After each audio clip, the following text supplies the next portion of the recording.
Une maison passive, qu'est-ce que c'est?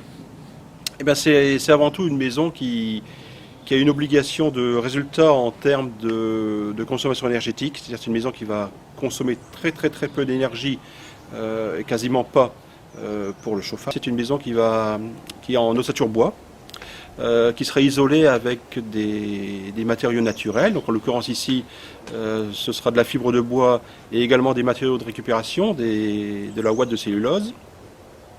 Toujours dans le souci donc d'économiser les ressources.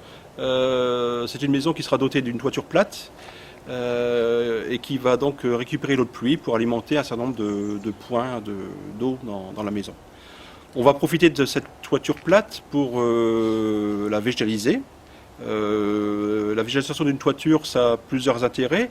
Ça va également donc contribuer à l'isolation complémentaire de la maison, mais ça va surtout aussi redonner à l'environnement l'emprise que la maison va utiliser sur le terrain.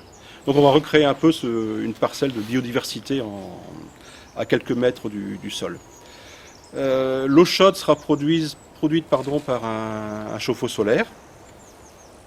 C'est une maison qui est orientée plein sud. Un mur d'adobe, c'est-à-dire un mur de terre crue, ça est également prévu entre la partie jour et la partie nuit. La fonction du mur d'adobe, c'est d'emmagasiner les calories pour pouvoir les restituer par la suite. Nous, on voulait vraiment une maison passive parce que ça nous semblait important aujourd'hui, dans le cadre d'une construction neuve, de s'investir réellement dans la protection de l'environnement et surtout vis-à-vis des problèmes climatiques. Donc, en étant passif, donc en consommant le moins possible d'énergie à la fois pour le chauffage, mais aussi également dans la construction de la maison, on tente effectivement de faire un geste pour le climat.